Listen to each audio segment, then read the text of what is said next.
Last Week in Southern Labor, which is a segment that we do every week where we tell you what happened in the labor movement in the South. We pull the information from Jonah Furman's newsletter, Who Gets the Bird, which compiles all of this information for the entire United States. So if you want to see what's going on outside of the South, then you should subscribe to that newsletter, whogetsthebird.substack.com.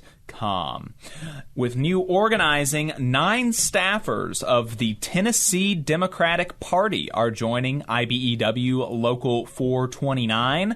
157 nurses at the Coral Gables Hospital in Florida are organizing with National Nurses United. 65 paramedics at the University of Florida Health Shands Hospital in Gainesville, Florida are organizing with AFSCME Council 79. 60 janitors for Cervicon in Fort Worth, Texas are organizing with the Machinists.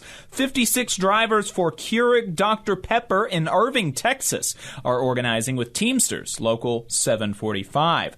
35 workers at Avis Budget Car Rental in Savannah, Georgia are organizing with the UAW, the United Auto Workers. 30 tugboat workers for Morin in Savannah, Georgia are unionizing with the Masters, Mates, and Pilots Union.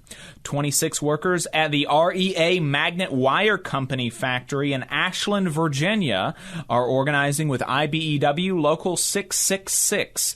12 clerks at Kroger's massive Memphis distribution center are joining Teamsters Local 667, which already represents the warehouse workers at that distribution center.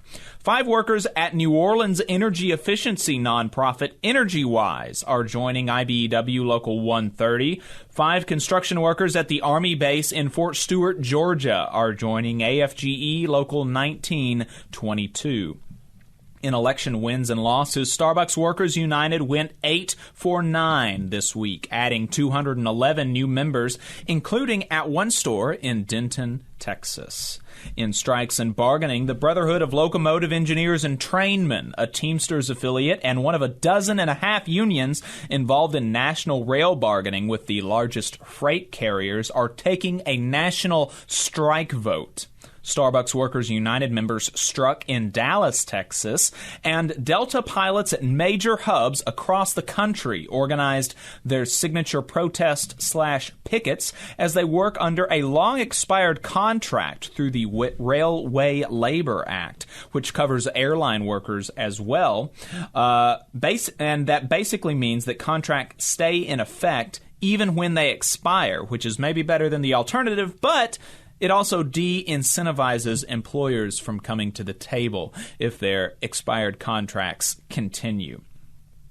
In internal union politics, the UAW presidential race just heated up with a new credible challenger to incumbent President Ray Curry announcing his intention to run.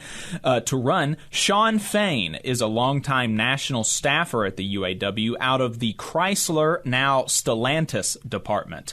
He has made waves for publicizing some of the internal workings of the incumbent administration. The other heretofore announced challengers to Curry have either never held local office, let alone have a national profile or bargaining experience, or are facing disqualification due to being retirees.